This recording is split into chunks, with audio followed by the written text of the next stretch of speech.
नमस्ते, सुप्रभात।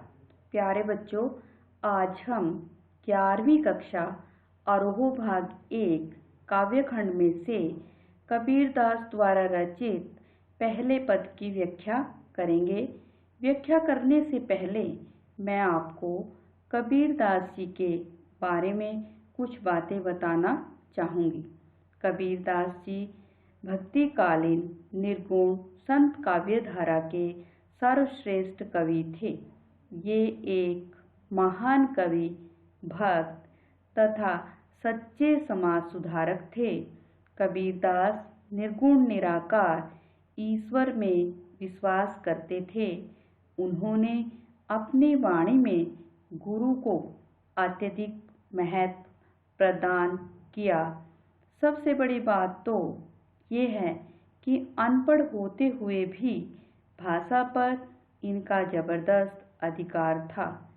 इसलिए हजारी प्रसाद द्विवेदी जी ने इन्हें भाषा का डिक्टेटर कहकर संबोधित किया है।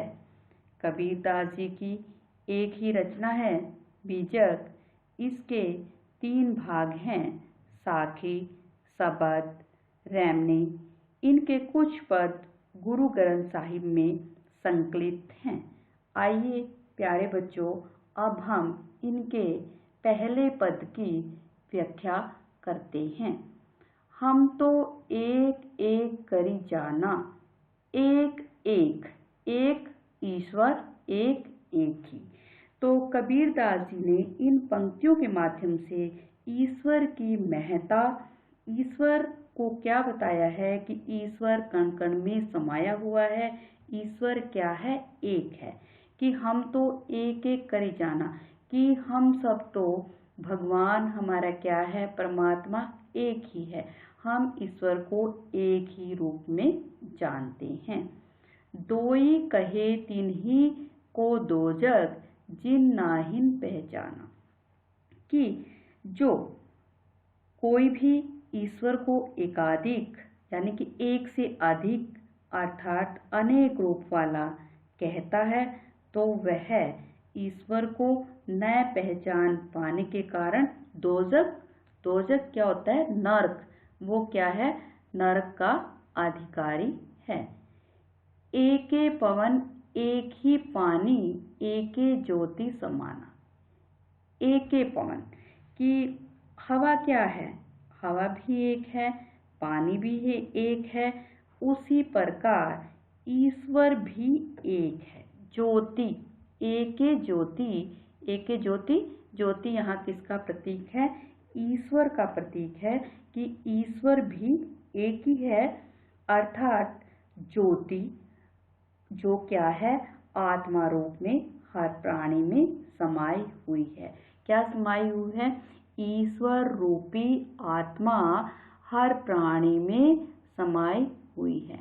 तो कवि ने क्या बताया कि एक पानी है, एक पवन है, एक ही पानी है, एक ही ज्योति समाना। ज्योति ईश्वर यानी कि हमारा जो ईश्वर है वो भी एक है, जो सब प्राणियों में समाया हुआ है। यानी कि यहाँ पर ईश्वर को कण कण में विद्यमान बताया है। एके खाक गड़े सब भांडे, एके कोहरा साना। एके खाक, खाक क्या होती है? मिट्टी होती है। गड़े बनाना, सब भांडे, भांडे बर्तन। भांडे यहाँ किसका प्रतीक है? प्राणी का, मनुष्य का। एके कोहरा, कोहरा कुम्हार। कुम्हार यानी कि कुंभकार। हमारा कुम्हार कौन है? हमारा कुम्भकार कौन है? ईश्वर है, परमात्मा है, जिसने हम सब प्राणियों को बनाया है। जिस प्रकार से कुम्हार क्या करता है? एक ही मिट्टी से विभिन्न प्रकार के भांडे यानी कि बर्तन बनाता है, उसी प्रकार ईश्वर ने भी विभिन्न प्रकार के प्राणियों को, सभी प्राणियों को परमात्मा ने बनाया है। पर क्या है कि उसमें जो पंचतंत्र, कुंभकार ने भी पंचतंत्रों रूपी मिट्टी से भिन्न भिन्न प्रकार के प्राणियों की, मनुष्यों की रचना की है। जिस प्रकार से कुम्हार ने मिट्टी से विभिन्न प्रकार के बर्तन बनाए हैं। जैसे बाड़ी काष्ठी काटे अग्नि न काटे कोई। जैसे बाड़ी बाड़ी बढ़ई काष्ठ लकड़ी कि बढ़ई लकड़ी को तो काट सकता है, अग्नि न काटे कोई कि उस लकड़ी में छिपी आग को बढ़ई नहीं काट सकता। तो यहाँ पर ये उदाहरण क्यों लिया गया है कि जो हमारा शरीर है वो क्या है, नश्वर है, वो नष्ट हो जाता है, पर उस शरीर में छिपी आत्मा क्या है, अनश्वर है, वो कभी भी नष्ट नहीं होती। आत्मा क्या है, अजर है, अमर है। जैसे लकड़ी को तो हम काट सकते हैं पर उसमें छिपी आग को हम काट नहीं सकते। तो लकड़ी क्या है, हमारा शरीर है, वो क्या है, नश्वर है, और अग्नि क्या है, आत्मा है जो शरीर में है। तो वो आत्मा क्या है, अजर और अमर है। सब घटी अंतरी तू ही व्यापक धरे स्वरूपे सोई। सब घटी, घटी घड़ा, घड़ा यानी कि शरीर, अंतरी भीतर, तू ही ईश्वर को कहा गया है कि सभी शरीरों में, सभी मनुष्यों में, सभी प्राणियों में ईश्वर ही विद्यमान है। सभी प्राणियों में स्वरूप यानी कि ईश्वर क्या है, ईश्वर ने ही उसी का रूप स्वरूप धारण कर लेता है। वह जिस शरीर में निवास करता है, जिस प्राणी में वह विद्यमान होता है, उसी जैसा रूप ही धरे स्वरूप सोई, उसी जैसा रूप धारण कर लेता है। माया देखी के जगत लुभाना, काहे रे नर गर्भाना। नर मनुष्य, गर्भाना गर्भ करना, लुभाना आकर्षित होना। क्या कहते हैं कबीरदास जी कि हे मनुष्य, तू इस संसार की माया को देखकर इतना क्यों आकर्षित होता है, अर्थात इतना अभिमान क्यों करता है।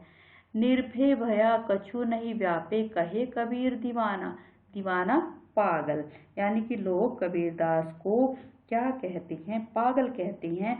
तो अंत में, अंत की पंक्ति में कबीरदास जी हमें क्या बताना चाहते हैं कि सांसारिक मोह माया से मैं दूर हूँ, बिल्कुल अलग हूँ, और सारा संसार मुझे क्या कहता है, दीवाना, पागल, पर मैं इस संसार में निर्भय होकर जीता हूँ, मैं किसी से भी नहीं डरता।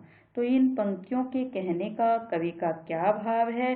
कवि ने इन पंक्तियों में यही दर्शाया है कि परमात्मा क्या है, सर्वव्यापी है, कण कण में विद्यमान है, परमात्मा सभी जगह है। और अब हम इसका काव्य सौंदर्य देख लेते हैं। एक एक, एक एक में यमक अलंकार है। एक का अर्थ है ईश्वर, एक का अर्थ है एक ही। और यहाँ पर जैसे ज्योति, खाक और काष्ठ, अग्नि, ये जो शब्द आया, घटी, ये क्या है, प्रतीकात्मक शब्द हैं। इनके प्रतीक अर्थ इस पद से हमें पता चल रहे हैं। और कबीरदास जी ने किस भाषा का प्रयोग किया है, उन्होंने खिचड़ी और सदुकड़ी भाषा का प्रयोग किया है।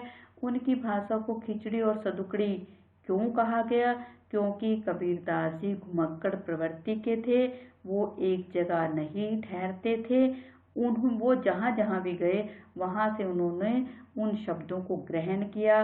राजस्थानी शब्द, ब्रज भाषा, पंजाबी और खड़ी बोली, यानी कि उनकी मिक्स भाषा थी, तभी उनकी भाषा को सदुकड़ी और खिचड़ी भाषा कहा गया है।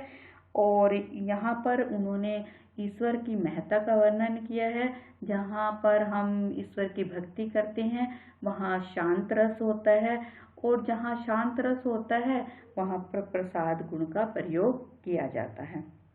तो अब बच्चों आपको पता चल ही गया होगा कि कविता का नाम क्या है, पद, और कवि का नाम क्या है, कबीरदास। और ईश्वर को कबीरदास जी ने क्या कहा है, एक। एक क्यों कहा है, क्योंकि ईश्वर सभी प्राणियों में विद्यमान है, यानी कि कण कण में समाया हुआ है। और फिर मनुष्य संसार में क्या देखकर मोहित हो जाता है, मनुष्य संसार में माया देखकर मोहित हो जाता है। बढ़ई किसको काट सकता है, लकड़ी को, पर किस चीज को नहीं काट सकता, वो उसमें छिपी अग्नि को नहीं काट सकता। अब यहाँ जैसे काष्ठी काटे अग्नि न काटे कोई, यहाँ पर क्या है, अनुप्रास अलंकार का भी वर्णन किया गया है। धन्यवाद।